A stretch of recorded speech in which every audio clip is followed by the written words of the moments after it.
Tout le monde, comment ça va? On se retrouve que vous et moi aujourd'hui, voilà, on est en tête à tête, et vous l'avez vu dans le titre, on va parler des principes. Et notamment, comment, dans quelle mesure il est possible, dans la société dans laquelle on vit, d'aligner nos principes et nos valeurs. Donc l'idée m'est venue tout connement en fait, parce que pendant quelques années, très récemment, j'ai vraiment galéré niveau thune. Je sais que je ne suis pas la seule dans ce cas-là, et je pense que vous allez comprendre du coup ma réflexion. Euh, c'est que des fois, quand on n'a pas un certain niveau de vie, il y a certains principes, certaines valeurs qu'on ne peut pas vraiment se permettre d'avoir, qu'on ne peut pas vraiment appliquer comme on le souhaiterait. Et ça peut être source, en tout cas chez moi ça l'a été, ça peut être source de souffrance. Parce que je me suis retrouvée dans des situations où j'ai pas forcément pu mettre en application les valeurs qui naissaient de mes principes. Je vais développer. Mais déjà, je vais vous exposer un petit peu la différence entre valeurs et principes. Parce que souvent, et même moi en fait, avant de rechercher un petit peu plus par rapport à ces sujets-là, j'avais tendance à un petit peu amalgamer les deux. Et pourtant, j'ai fait bac L avec philo et j'ai fait une année de philo à la fac. Mais ça commence à dater, ok? Your girl is 32, alright? Give her a break.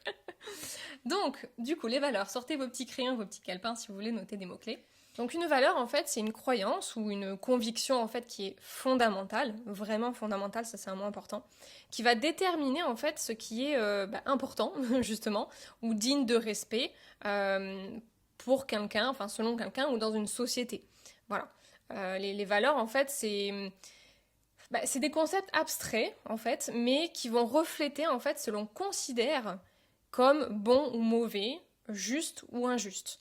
Donc par exemple, l'honnêteté, c'est une valeur, le respect, c'est une valeur, la liberté, c'est une valeur, la solidarité et la justice. Ne me faites pas revenir sur le slogan français liberté, égalité, fraternité, s'il vous plaît. Merci. Et donc en fait, la fonction des valeurs, ça va être de servir de guide, en fait, une sorte de guide général, pour orienter les attitudes, en fait, les actions, les préférences, les comportements. C'est vraiment c'est une sorte de guide, en fait. Si vous avez la ref, mettez-la en commentaire. Elles influencent en fait nos choix et nos priorités. Et elles sont souvent en fait plus flexibles et subjectives, on va dire, que des principes. En général, bien sûr. Donc maintenant, parlons des principes. Un principe, c'est une règle ou une norme, là aussi, qui a quelque chose de fondamental, qui va découler des valeurs. Alors bon, moi tout à l'heure, je l'ai dit à l'inverse, voilà, donc premier exemple que moi j'ai tendance à des fois inverser les deux, et que les deux sont de toute façon intrinsèquement liés. Donc le principe va découler des valeurs, et c'est ce qui sert de guide direct pour l'action. Donc c'est comme une sorte de level up en fait, en quelque sorte, c'est une étape dans l'évolution, c'est-à-dire que les valeurs ça serait Pikachu et les principes ça serait Raichu par exemple. Je sais pas, I'm trying. Spécifique, plus applicable aussi, de manière systématique, dans tout le process de prise de décision en fait. Par exemple, toujours dire la vérité, c'est lié à la valeur de l'honnêteté. Voilà. D'ailleurs, mettez-moi en commentaire celles que vous identifiez chez vous. Je serais intéressée qu'on partage ça en fait entre nous. Ou encore traiter autrui comme on voudrait être traité, c'est lié à la valeur de la réciprocité. Ok? Et donc du coup, la fonction des principes, ça serait de vraiment fournir des lignes directrices en fait qui vont dicter comment agir dans des situations spécifiques, tout en restant, attention le challenge est là, alignés avec ses valeurs. D'accord? Ils sont plus rigides et souvent moins susceptibles en fait de changer en fonction des circonstances. Et moi, c'est ce que je viens debunker en ce jour avec vous. Parce que pour moi, les principes sont très susceptibles de changer en fait en fonction des circonstances, ce que j'ai un petit peu évoqué au début. Donc si ça peut vous aider en fait à différencier les deux, je vais vous donner des questions qui vont vous aider à identifier ça, enfin des questions, une par chaque, je ne vais pas vous faire une liste de 15 questions par truc. Donc en gros, pour identifier la valeur, demandez-vous ce qui est important pour vous et ce en quoi vous croyez en fait, en tant que base de jugement. C'est quoi le référentiel, d'accord? Le principe, c'est plutôt comment vous allez agir en fonction de ces valeurs, comment vous allez les mettre en application, les règles que vous suivez pour aligner ces actions à vos valeurs. Donc en somme, les valeurs, c'est les fondations en fait de ce qu'on va considérer comme important, tandis que les principes, ça va être les règles qui traduisent ces valeurs en actions concrètes. Est-ce que vous me suivez ? Si vous me suivez, faites-moi signe en commentaire, lâchez un pouce, parce que je sais que j'attaque peut-être un petit peu fort, mais c'était important pour moi d'établir clairement cette différence en fait entre les deux. Voilà, donc on va rentrer dans le vif du sujet, et je vais vous parler un petit peu de ma vision des choses et éclairée par mon expérience personnelle en fait. Par exemple, moi, les deux valeurs que j'ai, qui me tiennent à cœur. La première, c'est l'honnêteté. Alors, elle n'est pas directement challengée par le capitalisme, on va dire. Elle est plus challengée quand la personne en face n'est pas forcément prête à accueillir cette honnêteté-là, ou alors dans un contexte familial où souvent, c'est... Comment dire, dans un contexte familial, dans le milieu familial, le but inhérent, c'est de maintenir un status quo. Et ça vient au détriment je pense, de certaines communications, ça entraîne des non-dits. Bref. Mais pour moi, ce status quo, il est lié au capitalisme parce que il vient d'un besoin, je pense, toxique et erroné d'exister seulement en tant qu'un individu pour servir un tout.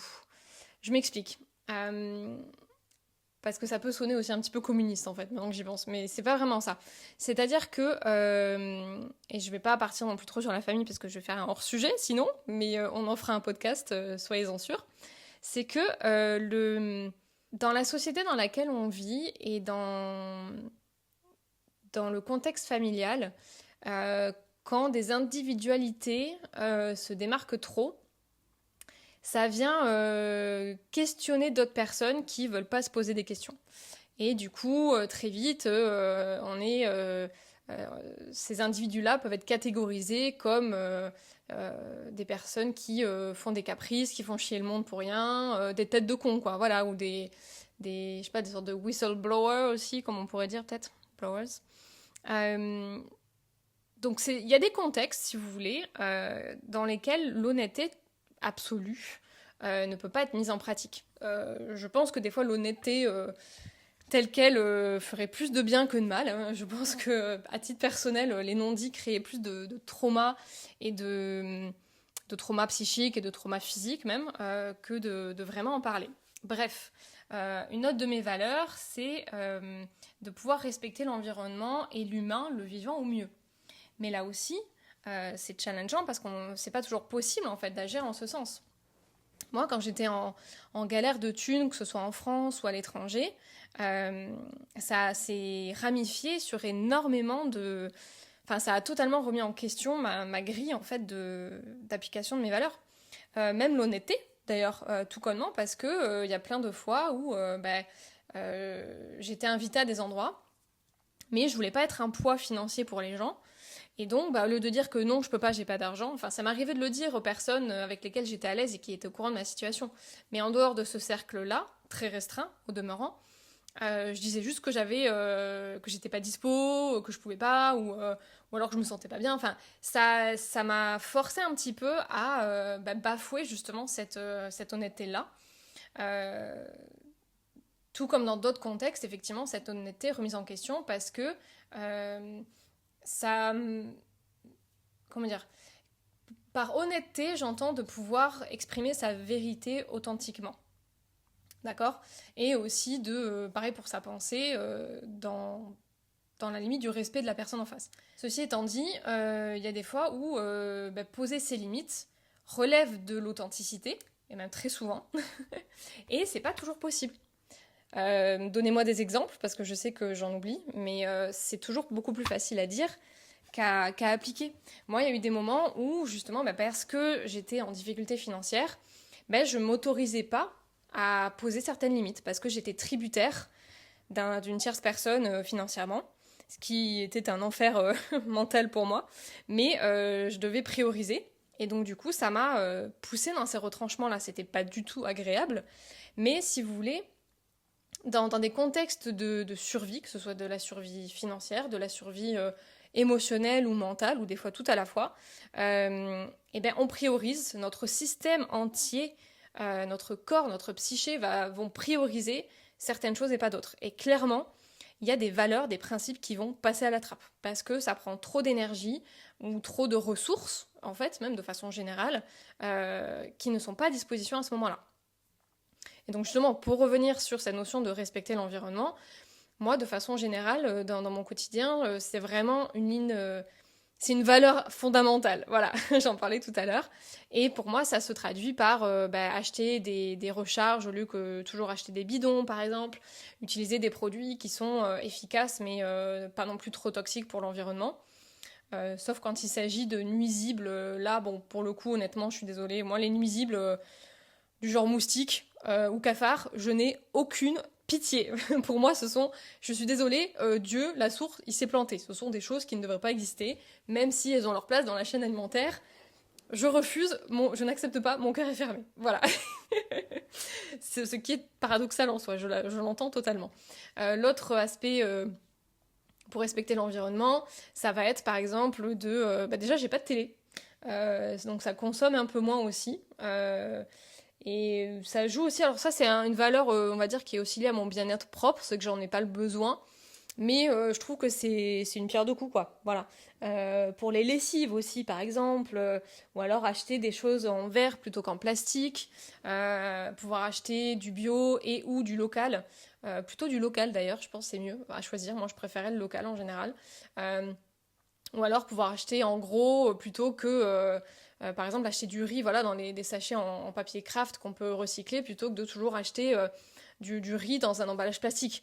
Ce qui en soi voilà, n'est pas nécessaire. Ou alors le mettre dans un pot en verre. Voilà, c'est ce genre de choses-là qui en soi ne sont pas toujours coûteuses à mettre en place. Hein. Par exemple, pour ce qui est des produits stockés dans du verre, voilà, on achète une fois le pot en verre et c'est terminé. Donc c'est pas l'aspect financier là-dessus, mais là, ça va plutôt venir sur un truc plus spécifique qui va être quand on vient à l'étranger ou quand on ne sait pas combien de temps on va rester, par exemple, ça peut entrer en ligne de compte. Alors là encore, c'est spécifique, pas directement lié au capitalisme, mais je vais y revenir parce que par exemple, ça serait pas un problème tout ça si acheter bio ou éco-responsable n'était pas devenu d'un coup un luxe et quelque chose de plus cher que d'acheter les marques premier prix par exemple. C'est quelque chose qui est intrinsèquement lié au capitalisme. Alors que si on se mettait tous à agir en fonction du vivant pour respecter le vivant et juste ne plus se prendre la tête à essayer de vendre dans l'absolu, si on respectait juste le cycle des choses, bah, tout le monde y gagnerait en fait. Et ceux qui se font des milliards et des trilliards de thunes et de simflouz dans l'industrie pétrolière, bah, ils pourraient être tout aussi riches en se dirigeant vers des ressources durables, quoi. Bref, ça aussi je pense que c'est un autre podcast, mais ça fait partie de mes valeurs. Et si vous voulez, c'est des choses sur lesquelles j'ai dû faire certaines croix par moment, parce qu'il y a des fois où j'étais hébergée chez des gens chez qui j'étais alimentée, donc voilà, j'avais moyennement mon mot à dire sur ce qui pouvait être acheté, je me sentais pas d'imposer mes besoins alimentaires. Bon après ça reste à un niveau personnel aussi, mais si j'avais eu mon propre argent par exemple,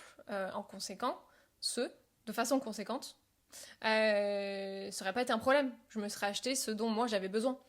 J'aurais pas été tributaire de la majorité numérique. Je sais pas si je suis claire. Dites-le moi en commentaire si c'est pas le cas. Je ferai un complément si besoin. Voilà.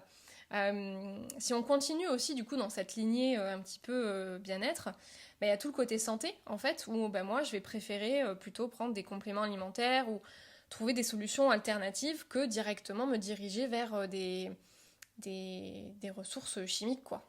Voilà. Et là pareil, il y a des moments où c'est juste que j'avais pas le temps ou les ressources d'appliquer ça, de m'acheter les compléments alimentaires dont j'aurais besoin parce qu'ils étaient trop chers, c'était pas dans mes moyens.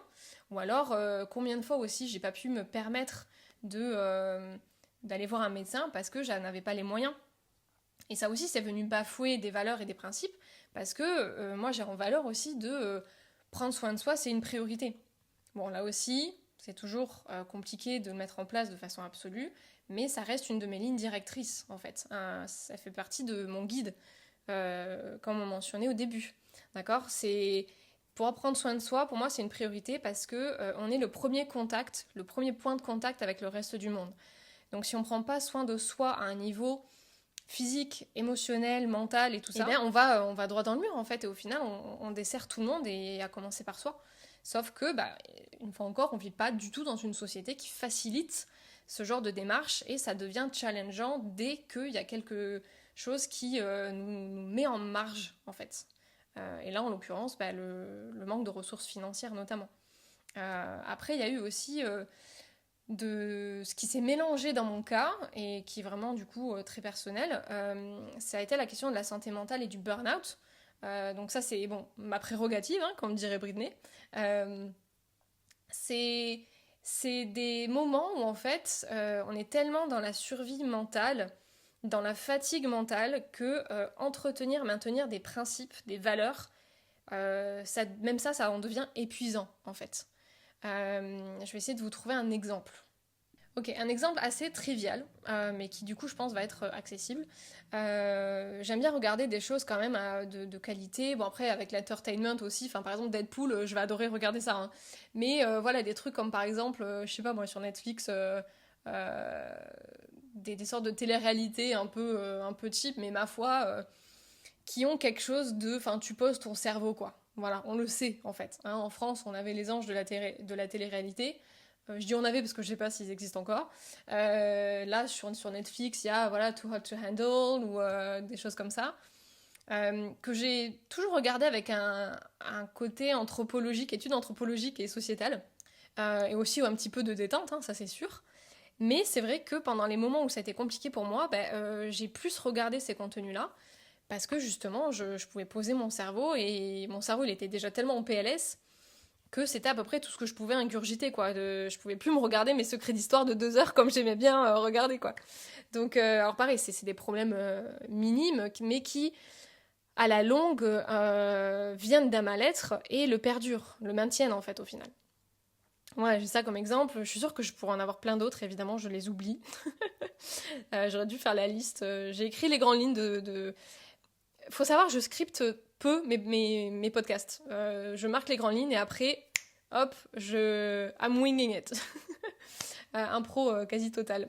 C'est pour ça que je l'appelle aussi l'authentique podcast. Hein. C'est pas chez moi que vous allez avoir quelque chose de trop construit, de trop scripté, avec beaucoup de montage. Ce qui en soi n'est pas du tout une critique, hein, parce que ça peut amener à quelque chose de très qualitatif, comme par exemple chez ma pote de Dreamcore Station. Je vous mets le lien en description, avec qui j'ai fait plusieurs podcasts. Elle a fait vraiment des podcasts très quali, très recherchés, très carrés, et c'est très très agréable à écouter et à participer. Mais c'est moins dans ma personnalité. Voilà. Alors revenons-en à nos moutons. Oui, donc un exemple. Je vais essayer de vous trouver quand même un exemple peut-être autre que des séries de détente, parce que je me rappelle justement avoir eu des discussions, notamment avec Charlotte de Dreamcore Station, où on parlait de principe, et je me rappelle m'être fait cette réflexion de ouais mais moi meuf, je suis trop fatiguée, j'ai pas assez d'argent pour maintenir ces principes, alors c'est ciao. Sauf que évidemment je ne sais plus lesquels c'est. Charlotte, si tu passes par là et que par hasard tu t'en rappelles, tu peux le lâcher en commentaire, vas-y. Fais-toi plaisir. Mais je suis même pas sûre d'en avoir parlé, parce que c'est quelque chose qui est tellement intime en fait de se voir comme ça bafouer un petit peu ses principes et ses valeurs. C'est presque une honte en fait de se dire qu'à un moment donné on a dû faire une croix là-dessus. Enfin moi en l'occurrence qui vous parle là de suite. Mais du coup ça m'a fait penser à toutes les personnes qui sont pas en mesure en fait d'avoir des principes. Et parce qu'il y a des contextes où avoir des principes est un luxe. Et c'est un luxe, soit parce qu'au niveau géographique, ça va être des conflits armés, des crises humanitaires, une pauvreté extrême qui empêche de pouvoir appliquer des principes qui, par extension, participent à un bien-être général, quoi. Et les problèmes que j'ai cités découlent du capitalisme. Clairement, parce que le capitalisme, il ne date pas d'hier, hein, venez pas me sortir que à l'époque, je sais pas moi, des Vikings ou des guerres de religion, les conflits armés existaient pas parce qu'il y avait le capitalisme. Au contraire, le capitalisme était là. Hein. Il a changé légèrement de forme, mais les Vikings, ils tapaient des raids sur les pays étrangers pour avoir des ressources, pour avoir de la thune. Voilà. C'était pas par l'amour du voyage et de la découverte d'autrui, hein, en grande partie. Voilà. Et ne me lancez pas sur les guerres de religion, s'il vous plaît. On va garder ça pour un autre podcast, je pense, parce que là, vraiment, la tangente va être bien trop grande. Et pareil, les crises humanitaires qu'on a actuellement, elles sont soit dues au réchauffement climatique, qui a été largement accéléré par le capitalisme, et où, parce que des fois c'est un peu simultané, parce que l'Occident pompe toutes les ressources des trois quarts du reste du monde. Et ça, c'est pas normal, parce qu'en fait, ce qu'on oublie sur Terre, c'est qu'à la base, on a tout ce qu'il faut, en fait. On a assez de place, on a assez de ressources, c'est juste qu'elles sont extrêmement mal réparties et exploitées, parce qu'il y a des façons intelligentes et organiques d'exploiter une terre, par exemple, notamment via la permaculture. Donc, c'est des problèmes qui n'existeraient pas sans capitalisme. Et donc, du coup, par capillarité, c'est ça le mot, je crois, ouais, par capillarité, ces personnes dans ces contextes géographiques, voilà, n'auraient pas à faire ce genre de choix.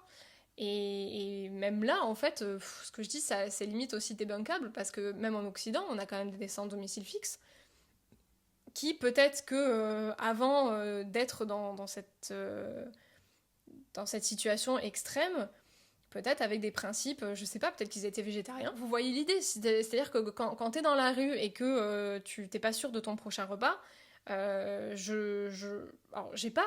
Alors, peut-être que j'ai tort, parce que très franchement, j'ai pas fait un micro-trottoir, je suis pas allée à la rencontre de sans domicile fixe à Toulouse, mais pour avoir parlé en tout cas avec des personnes avec faibles revenus, qui déjà étaient challengées sur ce domaine-là, ça devient compliqué.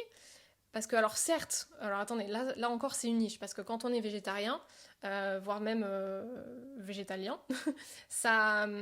Enfin, vegan ou végétalien, je sais plus. Je crois que c'est la même chose, mais dans deux langues différentes. En soi, ça revient moins cher, parce qu'on n'achète pas les viandes, on n'achète pas les sources de protéines, qui coûtent très cher, en fait, quand on fait les courses. Moi, clairement, ça fait des années que... Alors, de base, je suis pas végétarienne, mais je n'achète pas de viande au quotidien. Voilà, je vais en manger quand je vais sortir en restaurant, mais je vais pas en acheter au quotidien. Et ça a commencé, entre autres, parce que ça coûte cher et que j'avais besoin de prioriser d'autres choses dans mon alimentation et quand je faisais les courses que d'acheter de la viande. Voilà. Et pour moi, pour l'exemple des sans domicile fixe, c'est un peu pareil. Je pense pas qu'il en existe... Enfin, si, ça doit exister, mais peut-être pas en masse, quoi, qui puissent se permettre de rester vegan ou végétarien, quoi. Pour moi, ça me paraît compliqué et il y a de fortes chances qu'ils se soient retrouvés dans des situations comme ça. Enfin, je veux dire, c'est la société dans laquelle on vit qui crée ce genre de situation-là, faut pas se leurrer aussi. Alors certes, là, on garde un certain libre arbitre, et là encore, debatable, et je vous renvoie au podcast qu'on a fait donc justement là-dessus. Je le mets en description, vous l'avez dans la playlist. Parce que le libre arbitre, oui, mais là c'est limite parce qu'il est conditionné dans l'environnement dans lequel on vit. Alors il est le plus puissant quand on a conscience de certaines choses parce que ça permet d'agir de façon plus flexible, on va dire, d'avoir une espèce de plasticité. Mais quand même, faut pas se leurrer, quoi. Parce que même si... Bon, pardon, je suis en train de changer de débat. Mais du coup, vous voyez ce que je veux dire, en fait. J'espère. Est-ce que vous voyez ce que je veux dire? Parce que des fois, franchement, mon cerveau, il part dans les loupes et du coup, je perds les gens. Quelle bonne idée d'avoir commencé un podcast, n'est-ce pas? Donc voilà, en fait, tout ça pour dire, très brièvement, hein, je pense que bon, c'est un sujet qui pourrait nécessiter encore plusieurs heures de podcast, un cours magistral et une table ronde. Mais là, voilà, je voulais juste toucher un petit peu ce sujet-là avec vous partager un petit peu mon approche du sujet, mon vécu aussi par rapport à ça, brièvement quand même, et surtout mettre en avant ce fait que les principes, ça relève un petit peu du mythe, parce que des fois, c'est aligner les principes et avec nos valeurs, ça, dans la société dans laquelle on vit, ça devient un luxe capitaliste. Qu'on le veuille ou non, c'est un petit peu tragique, mais c'est comme ça. Voilà. Et donc, là encore, j'ai pas de solution miracle. Moi, de toute façon, je viens pas vraiment vous en apporter dans le bec comme ça directement. C'est plus, j'amorce des réflexions, je pose des questions, parce que c'est la base, pour moi, c'est important. Voilà. Typiquement, voilà, boum. Une de mes valeurs importantes que j'ai réussi à garder mordicus, c'est ça, c'est de questionner un petit peu. Et voilà quoi. Donc n'oubliez pas, petit rappel pour différencier valeurs et principes, posez-vous ces 2 questions-là. Pour les valeurs, pour identifier une valeur, c'est qu'est-ce qui est important pour vous. D'accord ? Ce que vous croyez en tant que base de jugement. Donc par exemple pour moi, ce qui est important pour moi, ça va être l'honnêteté. Ça, c'est ma valeur de base. Le principe, c'est comment vous allez agir en fonction de cette valeur. D'accord ? Donc par exemple, comment je vais mettre en application cette valeur de l'honnêteté. Là, présentement, ça va être avec ce podcast. Avec très peu de montage, qui s'appelle l'Authentique Podcast. Voilà. C'est vraiment les règles qui vont suivre, que vous allez suivre, en alignement, justement, avec les valeurs. Voilà. Écoutez, une bonne petite demi-heure presque, ma foi. N'hésitez pas à me faire part de vos réflexions en commentaire. Vous avez le droit de me contredire, de ne pas être d'accord, de compléter mes propos aussi, parce que en une demi-heure, comme j'ai dit, on ne dit pas tout. Donc voilà, n'hésitez pas aussi à partager le podcast, lâcher un pouce, parce que j'ai quand même bon espoir et objectif de donner à ce podcast une certaine ampleur. Donc pour ça, j'ai besoin de votre coopération, il faut qu'on fasse ça ensemble. Après, c'est si ça vous plaît, hein. Là encore, s'il y a un endroit où vous pouvez garder le libre arbitre, c'est là. Bref, allez, j'arrête de vous bassiner les oreilles avec les mêmes mots depuis 1000 ans. J'espère que vous avez passé un bon moment. Et puis on se retrouve bientôt pour un nouveau podcast. Et prenez soin de vous. Bye bye.